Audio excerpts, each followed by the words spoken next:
Glória a Deus.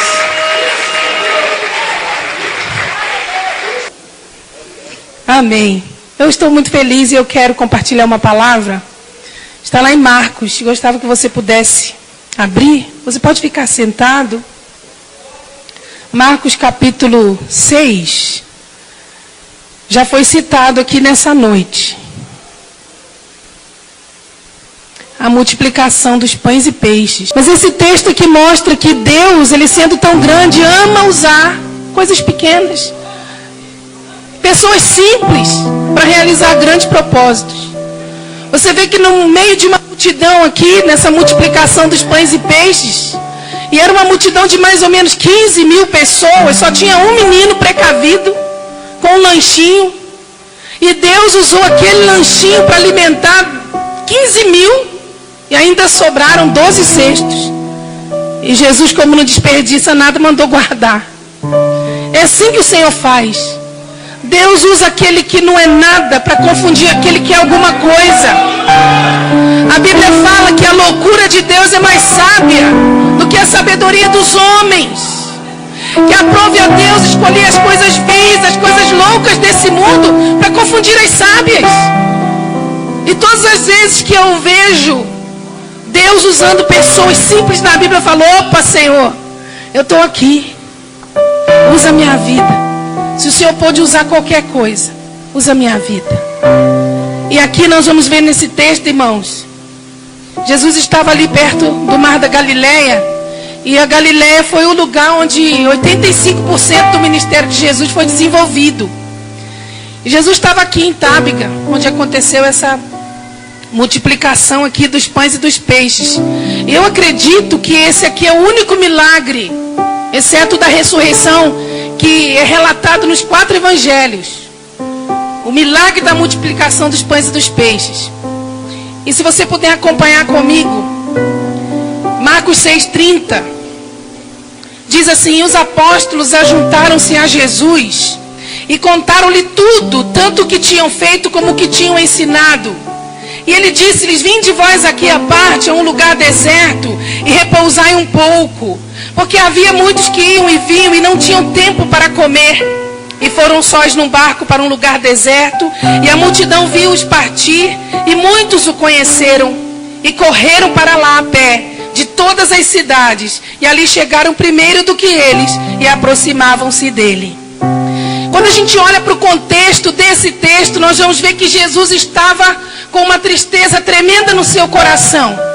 Porque o seu primo João Batista, aquele que abriu o caminho para o Senhor, aquele que o batizou, aquele que declarou: eis o Cordeiro de Deus que tira o pecado do mundo, eu não sou digno de desatar a correia das suas sandálias. João Batista estava na prisão e havia sido morto, havia sido decapitado, porque ele havia confrontado o pecado do rei Herodes. Herodes se casou com a mulher do seu irmão Herodias, e João Batista confrontou o seu pecado, e aquela mulher endemoniada, terrível, ela tinha um ódio mortal de João Batista. E um dia Herodes estava comemorando seu aniversário, e a filha de Herodias estava a dançar. E Herodes gostou muito daquela dança e disse: se você me pedir qualquer coisa, eu vou lhe dar. E a mãe dela disse: pede a cabeça do profeta João Batista numa bandeja. E ela então pediu, e foram lá, arrancaram a cabeça de João Batista e trouxeram numa bandeja naquela festa. Jesus estava vivendo um tempo de luto. E o texto aqui fala que Jesus e os discípulos iam e vinham e não tinham tempo para comer. O ministério de Jesus era muito intenso. Foi um ministério de 3 anos, mas um ministério muito intenso. E Jesus então precisava de estar num lugar para descansar, para passar aquele luto. Se você pensa que viver luto é pecado, eu quero dizer para você que não é. Quando nós perdemos uma pessoa muito querida, nosso coração se entristece. E muitas vezes nós precisamos de alguns dias ali vivendo aquele luto, colocando nossa dor diante do Senhor. E era isso que Jesus estava querendo fazer. Eles precisavam de se retirar. Mas o texto diz que essa multidão soube para onde Jesus estava indo. E Jesus foi de barco com seus discípulos, mas a multidão foi a pé. E a multidão chegou na frente. E quando Jesus viu aquela multidão, Jesus não ficou com raiva. Jesus não amaldiçoou a multidão. Jesus podia ter falado como talvez muitos hoje falariam. Mas eu estou tão cansado. Será que essa multidão não respeita a minha dor? O meu primo acabou de ser morto de uma forma terrível. Eu preciso viver esse luto. Mas o texto fala aqui no verso 34. E Jesus saindo, viu uma grande multidão e teve compaixão deles, porque eram como ovelhas que não têm pastor. E começou a ensinar-lhes muitas coisas. Jesus teve compaixão daquela multidão. Jesus deixou sua dor de lado e ele se dedicou àquela multidão. Porque, irmão, evangelho que não se preocupa com o perdido, evangelho que não se preocupa com aquele que está lá fora, não presta para nada. Evangelho que não toca vidas, não presta para nada. A nossa dor, ela se torna secundária diante da dor dos outros. Você já viu aquela pessoa que você vai consolar e sai consolado? Assim é a vida do servo do Senhor. Tão diferente de Moisés, que viveu uma situação semelhante no deserto. Moisés tinha sua irmã mais velha, Miriam, e ela tinha acabado de morrer. E o povo veio para Moisés: Moisés, nós queremos água. Moisés, nós estamos com sede. Faz alguma coisa. E Moisés, então, não prestou atenção no que o Senhor tinha dito. Da primeira vez que o povo pediu água, Deus falou: bate na rocha. Agora o Senhor falou: vai lá, Moisés, e fala a rocha. Moisés estava com raiva. Moisés está virado. Moisés não aguentava mais aquele povo. Será que o povo não pode suportar nem o luto que eu estou vivendo de ter perdido a minha irmã? E bateu na rocha com raiva. E por causa disso, ele só viu a terra prometida. O Senhor falou: você não me glorificou diante do povo. Você não vai entrar na terra. Você não vai entrar na terra. Quantas vezes a gente ouve de tantos líderes reclamando que não aguentam mais suas ovelhas, seus discípulos. Quantas vezes a gente ouve de pais que não suportam mais seus filhos. Querido, diga assim comigo: Deus me levantou para ser um solucionador de problemas, para ter compaixão daquele que está perdido. Jesus teve compaixão, porque eram como ovelhas que não tem pastor, e começou a ensinar-lhes muitas coisas. Mas nos versos 35 e 36, se você está com a sua Bíblia aberta, pode acompanhar, diz assim: e como o dia fosse já muito adiantado, os seus discípulos se aproximaram dele e lhe disseram: o lugar é deserto, o dia já está muito adiantado. Despede-os para que vão aos lugares e aldeias circunvizinhas e comprem pão para si, porque não tem que comer. Jesus manda esse povo embora. Jesus, o Senhor está precisando de descansar. Jesus, o Senhor está precisando de ficar aqui nesse momento de luto. Nós é que precisamos estar aqui comendo, porque o nosso ministério é muito intenso. Manda esse povo embora, já está tarde. Manda esse povo comprar comida aí. Na verdade, eu acho que o que os discípulos queriam era ter Jesus só para eles. Eles não queriam dividir Jesus com ninguém. Eles não queriam compartilhar Jesus com mais ninguém. Como muitos hoje. Se eu estou salvo, que se dane o mundo que está perdido. Se o meu nome está escrito no livro da vida, que se dane aquele que está lá, perdido, que não quer a salvação. É muito mais fácil a gente falar que ele é filho da perdição, do que a gente se dedicar, do que a gente lutar, do que a gente pagar um preço de jejum, de oração, de evangelismo, de dar a sua própria vida por aquela vida. Muitas vezes, irmãos, a gente não ganha alma, porque ganhar alma não é fácil. E a gente quer tudo fácil, né? Ou então a gente quer Jesus só para nós. Como esses discípulos: Senhor, fica só com a gente, deixa esse povo embora. Já está tarde, dá desculpa. Mas eu acho que a gente age assim muitas vezes, porque a gente só pensa no céu. A gente não conhece a realidade do inferno. Você sabia que aquela pessoa que é da sua família, que não tem Jesus, ela vai para um lugar que Jesus falou que tem choro e ranger de dentes eternamente? Que há fogo e enxofre eternamente. Você sabia que para esse lugar chamado inferno, é para lá que vão Satanás, os demônios e todas as gentes que se esquecem de Deus? Ah, mas eu só penso no céu. É para lá que eu vou. Mas aquele seu colega do trabalho, que não conhece o Senhor, vai para lá. Está indo, está caminhando para lá. Que o amor de Deus venha inundar o nosso coração. Inundar o nosso coração. Eu lembro que nós fizemos uma viagem a Israel esse ano. O Bira e a Fabiane foram conosco, né? Foi muito bom. E lá no Monte das Oliveiras tinha... Cada lugar, um pastor fazia a meditação. Lá no Monte das Oliveiras, um colega pediu para eu orar. E ele disse assim: eu vou pedir a pastora Cindy para orar para que Jesus volte logo. Porque é aqui nesse lugar, no Monte das Oliveiras, que Jesus vai voltar. Porque foi daqui que ele subiu. E eu estava dentro de mim falando: mas Senhor, como é que eu posso fazer uma oração dessa? Como é que eu posso orar para o Senhor voltar amanhã? Se o Senhor voltar amanhã, Senhor, os meus familiares vão todos para o inferno. Se o Senhor voltar amanhã, muitos colegas meus de infância vão todos para o inferno. Eu não posso orar para o Senhor voltar amanhã. Eu preciso orar para o Senhor voltar para essas vidas. Para que o Senhor venha abrir os olhos do entendimento dessas vidas. Para que eles resplandeçam a luz do Evangelho. Você sabe por que você prega e muitas vezes a pessoa não entende? Porque Evangelho é entendimento. A Bíblia diz que a fé vem pelo ouvir e ouvir pela palavra de Deus. A palavra diz que o diabo, Deus desse século, cegou o entendimento dos incrédulos, para que não lhes resplandeça a luz do Evangelho. Por isso que antes da gente falar, a gente tem que orar, para que as vendas dos olhos caiam, irmãos. E eu falei: Senhor, realmente que o Senhor venha se manifestar a cada uma dessas vidas. É bom a gente estar aqui, não é? Esse ambiente de glória, esse ambiente lindo. Você não se sente bem aqui, protegido? Você não sente uma presença linda e tremenda? É paz. Mas aqui é só um lugar onde a gente vem para congregar, para receber, para ser instruído, para ser igreja lá fora. Para ser igreja lá fora.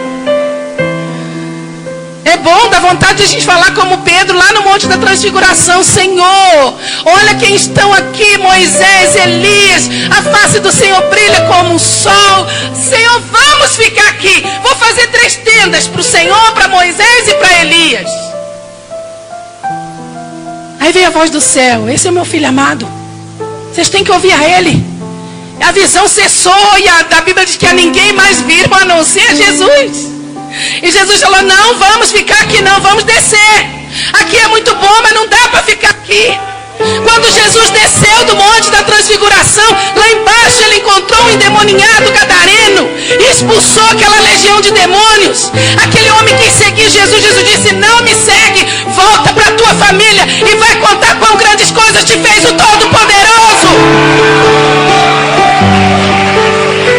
É bom estar aqui, é bom adorar o Senhor.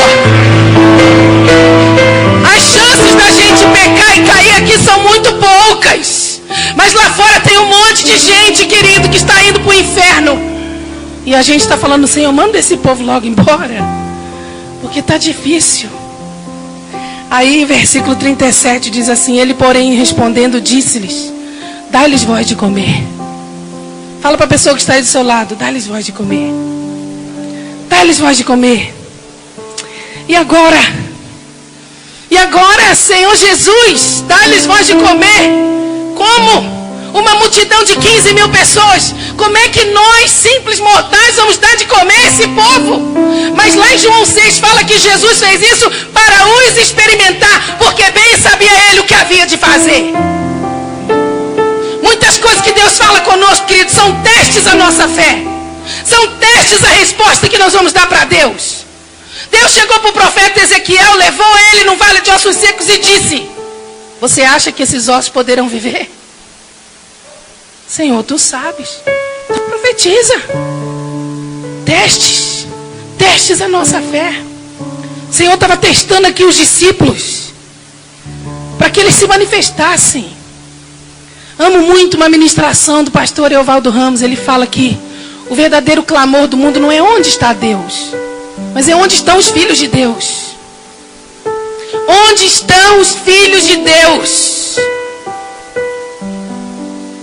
Onde estão os filhos de Deus? E quando eu falo onde estão os filhos de Deus, não estou falando daqueles que ficam rebolando, daqueles que ficam se comparando aos popstars aí do mundo. Eu estou falando daqueles que estão pagando o preço dia a dia. Não para alcançar uma multidão, mas para alcançar um.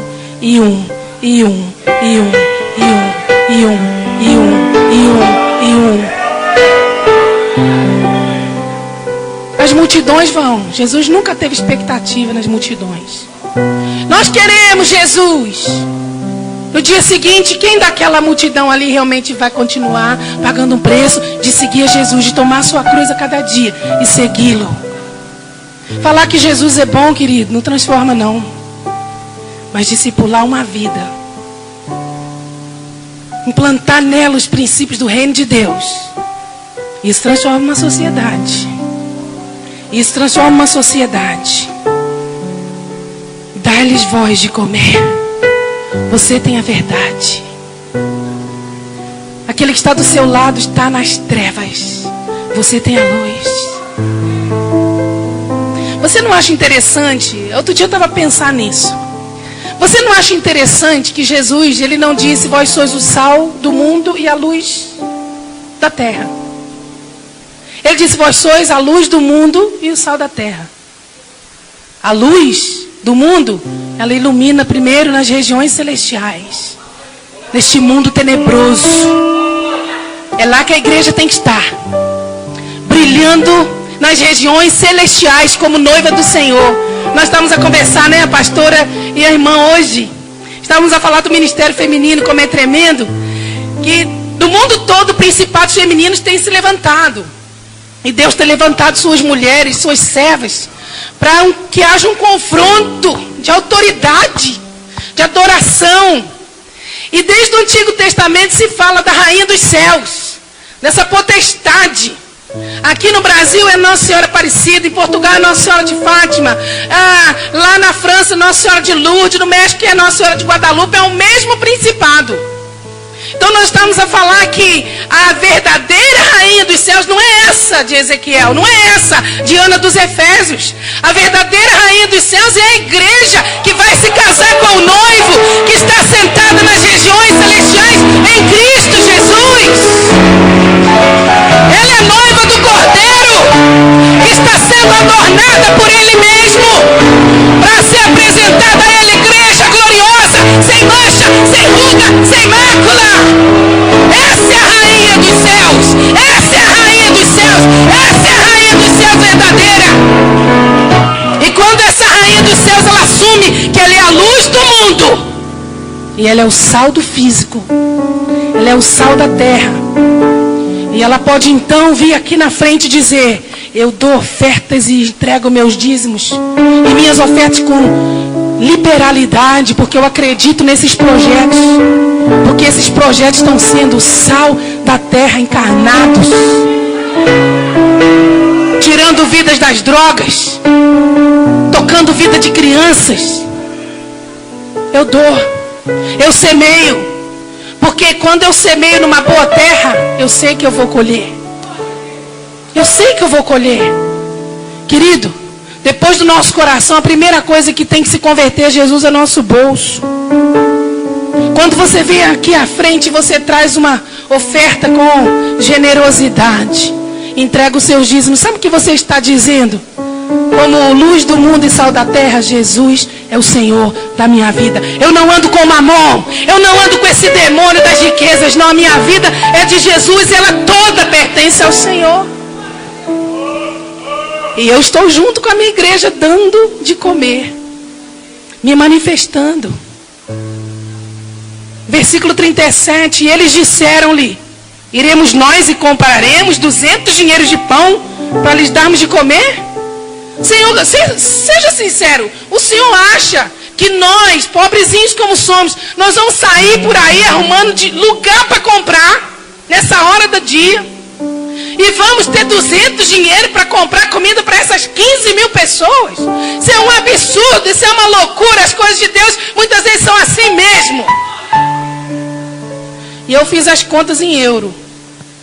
Se a gente fosse alimentar 15 mil pessoas com um pão, uma sardinha, que lá em Portugal come muito pão com sardinha, uma delícia. Sardinhada.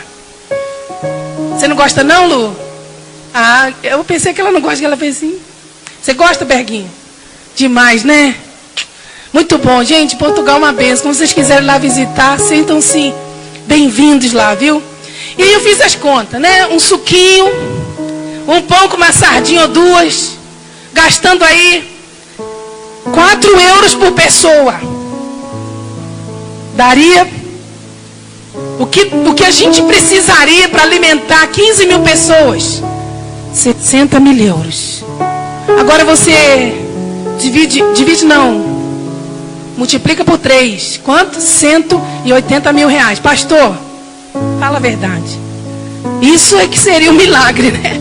Aquele milagre em cima da hora de 180 mil reais para alimentar uma multidão que apareceu de repente. E outro milagre, encontrar um lugar que pudesse prover toneladas de sardinha, de pão, de suco para esse povo. É assim que as coisas de Deus são. Quando Paulo disse que nós vivemos por vista, ele não estava brincando não. Ele estava falando sério. A vida com Deus é uma vida de fé. Em todo o tempo Jesus estava querendo gerar fé no coração desses discípulos. Você já ouviu falar? Foi o Atmani que disse que quando Deus quer realizar um milagre, Ele coloca a gente em situações difíceis. Mas quando Ele quer realizar um grande milagre, Ele coloca a gente em situações impossíveis. Você está vivendo alguma situação impossível na sua vida? É porque o Senhor vai realizar um grande milagre. Um grande milagre. Se Jesus tivesse chegado em Betânia quando Lázaro estava ainda enfermo, irmãos, o que o povo teria visto? O que eles já estavam vendo todos os dias, um milagre a mais de cura. Mas Jesus chegou na impossibilidade dessa impossibilidade. Ele já estava morto há 4 dias, já cheirava mal, a pedra já estava colocada. Mas ele vem e fala: Marta, para de chorar, Maria. Eu já não te falei que se tu creres, tu verás a glória de Deus. Eu sou a ressurreição e a vida. Aquele que crê em mim, ainda que esteja morto, viverá. Tirai a pedra. Tirar a pedra. Irmãos, imagina se você estivesse lá. Aí Jesus dá ordem: Lázaro, vem para fora, Lázaro. E ele vem. Ele obedece, sai todo atado, agora desatai e deixai-o ir.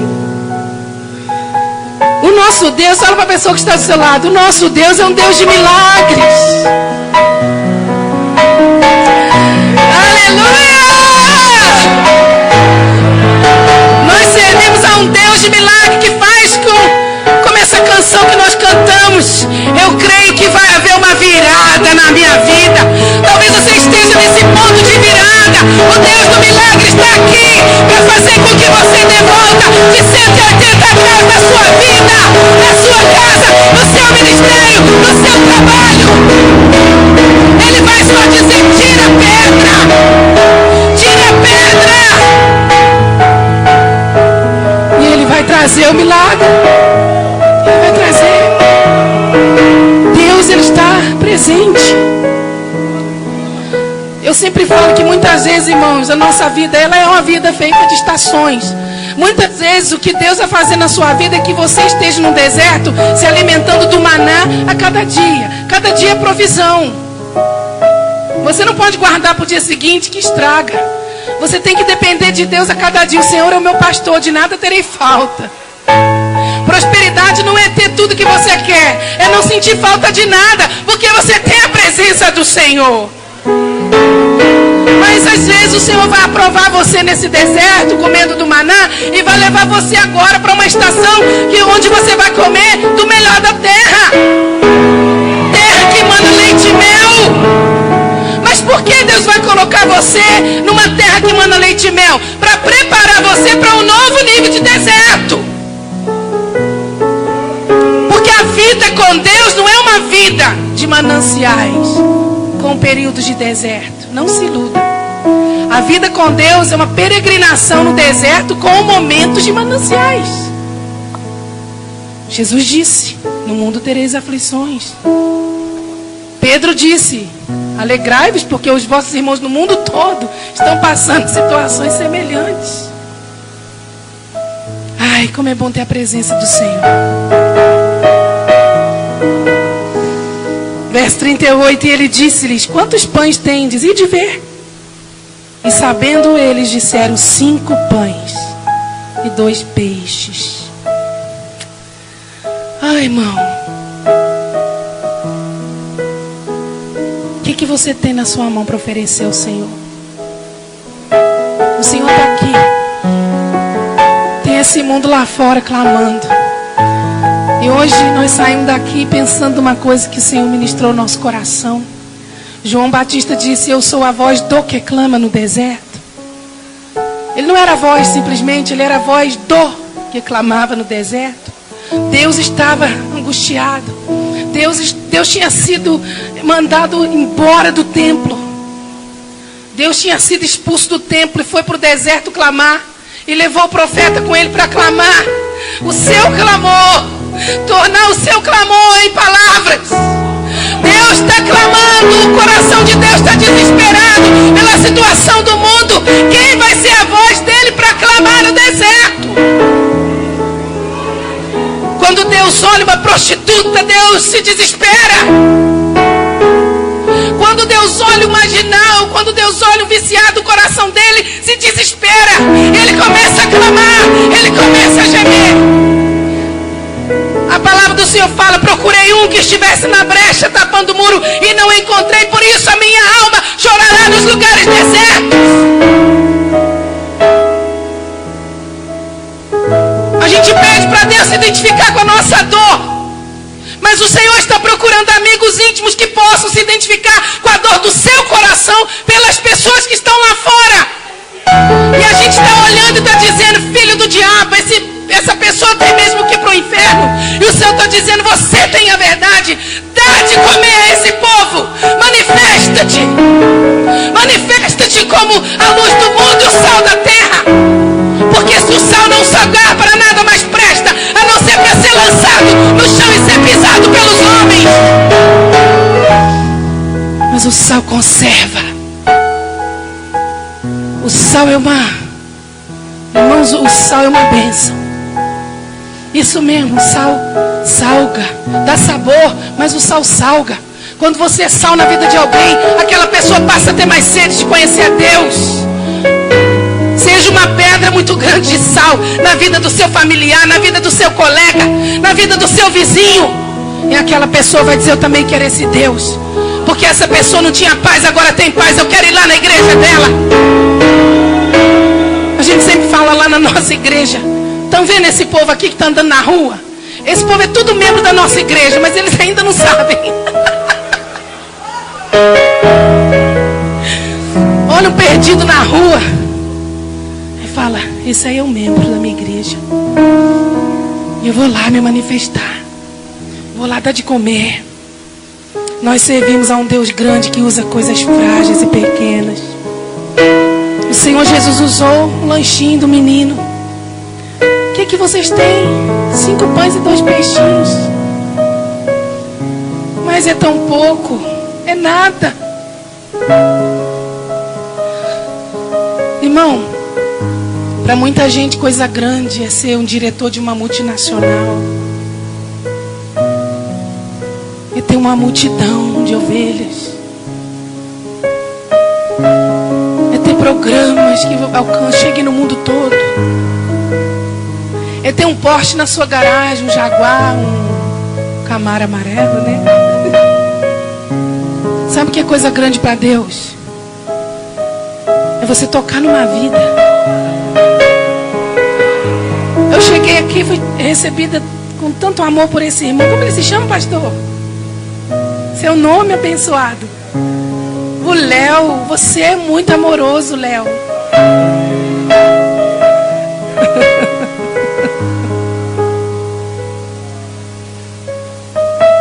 O Léo é um grande homem. Ele toca vidas. Grande coisa para Deus é você saber que tem algum enfermo no hospital. Você vai lá e fica do lado. Estou aqui te dando força. Estou aqui contigo. Se aquela pessoa partir perto de você, você está ali dando força. Coisa grande para o Senhor é você ajudar a restaurar um casamento que está a ponto de divorciar, um divórcio. É abraçar uma criança. Jesus disse: não despreze o dia das pequenas coisas. As pequenas coisas para Deus são grandes coisas. Se você se sente assim como o lanchinho desse menino aqui, eu tenho uma boa notícia para você. Deus usou um corvo para alimentar o profeta, não foi? Depois usou uma viúva que estava quase a passar fome para alimentá-lo. Deus usou a vara de Moisés, uma vara seca lá, pedaço de pau, para conduzir um povo de 3 milhões de pessoas pelo deserto, fazer tantos sinais e maravilhas. Deus usou uma mula para falar com o profeta Balaão. Ai, irmão, se a gente ficar aqui, a gente vai falar de tanta coisa que Deus usou. Um jumentinho para levar Jesus entrar em Jerusalém como rei, sendo aclamado. Deus quer usar a sua vida. Deus quer usar o seu talento. Ah, pastora, mas eu não tenho muito talento. Você tem pelo menos um. Porque Jesus falou que um recebeu 10, um recebeu 5, um recebeu 1. Todos nós temos pelo menos um dom. Ah, mas eu acho que eu não tenho um dom. Eu só sei fazer crochê. O que você não pode fazer com esse dom? Ah, eu não sei, eu não tenho muito talento. Eu gosto de cozinhar. O que Deus não pode fazer através desse dom? Ah, eu não tenho muitos talentos. Eu gosto muito de abraçar. Eu sou um bom anfitrião. O que Deus não pode fazer com você lá na porta? Você sabia que a pessoa que fica na porta, as irmãs, os irmãos, vocês são mais importantes que o pastor que está pregando aqui? Porque se uma pessoa chegar aí na porta, você tratar essa pessoa mal, ela vai embora, nunca mais vai voltar na igreja. Ela não vai nem querer saber o que o pastor pregou. Mas se ela é respeitada lá, bem recebida lá, ela entra e ela volta. Entrega para o Senhor o seu talento nessa hora. Não pense, 5 pães e 2 peixinhos não são suficientes. Mas nas mãos de Jesus são suficientes. Versos 39 a 44. E ordenou-lhes que fizessem assentar a todos em ranchos sobre a erva verde. E assentando-se repartidos de 100 em 100 e de 50 em 50. E tomando ele os 5 pães e os 2 peixes, levantou os olhos ao céu, abençoou e partiu os pães e deu aos seus discípulos, para que os pusessem diante deles. E repartiu os 2 peixes por todos. E todos comeram e ficaram fartos, e levantaram 12 alcofas cheias de pedaços de pão e de peixe. E os que comeram os pães eram quase 5.000 homens, sem contar mulheres e crianças. Agora, isso aqui não era nada. Mas o interessante aqui nesses versos é que eu não vejo em nenhum momento falar que Jesus multiplicou os pães e os peixes. O que Jesus fez? Abençoou e repartiu. Aí repartiu, os discípulos pegaram e repartiram, o povo foi pegando e repartindo. Porque o poder não está em você dizer, eu declaro a multiplicação. Não. O poder está no repartir. O poder está no dar. O poder está no compartilhar. Se nós aprendêssemos, irmãos, o poder que há no repartir, no dar, no estender a bênção, a gente seria mais semeadores, vamos assim dizer. Jesus repartiu e todos comeram e ficaram satisfeitos. Aleluia. Será que há alguém aqui nessa noite com os seus 5 pães e 2 peixinhos enterrados? Será que por alguma razão você guardou seus talentos numa gaveta? O Senhor está falando hoje, vai lá pegar de volta. Talvez você pegou os talentos e enterrou. O Senhor está falando hoje, é dia de você desenterrar. Para de ficar escondido como Elias numa caverna. Para de ter medo de Jezabel. Para de ter medo dos desafios. Para! Agora é hora de você se mostrar a Israel. Ainda tem muito trabalho para você. Você vai ungir ainda um rei. E você ainda vai levantar outro profeta no seu lugar. Tem muito trabalho. Você está achando que acabou? Sai da caverna agora e mostra-te a Israel. E lá eu tenho ordenado uma viúva que vai te sustentar. Agora eu vou acabar de vez com o teu orgulho. Agora eu vou levantar você realmente como homem de Deus. Você é Elias. Você tem sobre você o Espírito de Deus.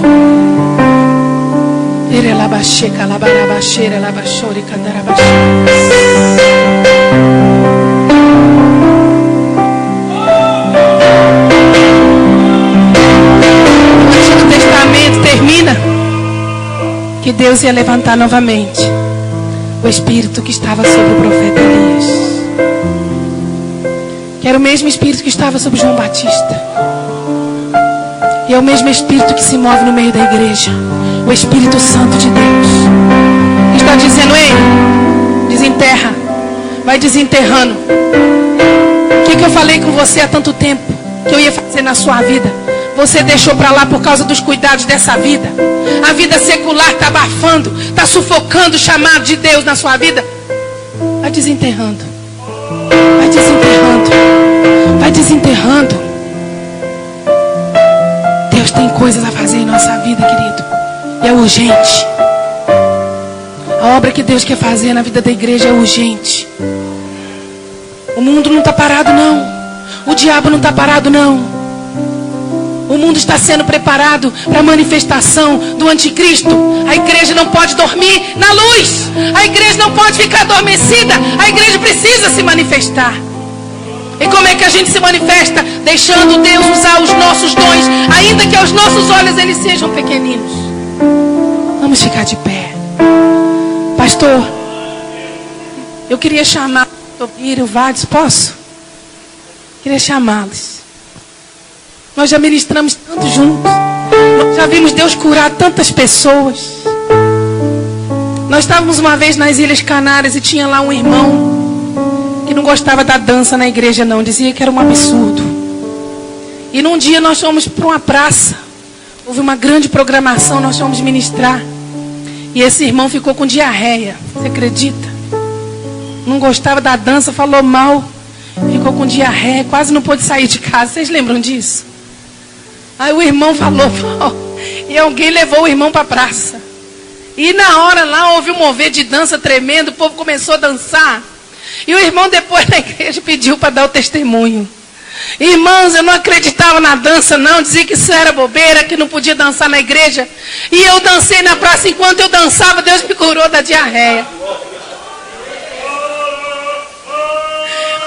Deus é poderoso, amém? E eu não sei aqui como está seu coração. Se você tiver desejo, eu quero convidar você para vir aqui no altar. Eu não sei se vou impor as mãos na sua cabeça. Isso não tem muito problema. O importante é que o Espírito Santo está aqui. Ele sim. Ele não só vai colocar a mão na sua cabeça, mas ele vai fazer como o anjo falou para Maria. Descerá sobre ti o Espírito Santo e o poder do Altíssimo te envolverá. Ele está aqui. Nós chegamos atrasados por causa do trânsito. Jesus não pega trânsito. Se Jesus pegasse trânsito, ele dava um jeito de vir voando, andando sobre as águas, mas chegava aqui. Deus está nesse lugar e ele é poderoso para nos tocar e para fazer aquilo que está no seu coração. Então eu quero que enquanto a gente ministre, você saia do seu lugar e venha. Se você quiser ficar no seu lugar, não faz mal. Deus está aí também onde você está. O ato de virmos à frente mostra que nós queremos muito. E que nós queremos estar no altar do Senhor. Não é um lugar místico, mas é um lugar de entrega. Então sai do seu lugar e vem.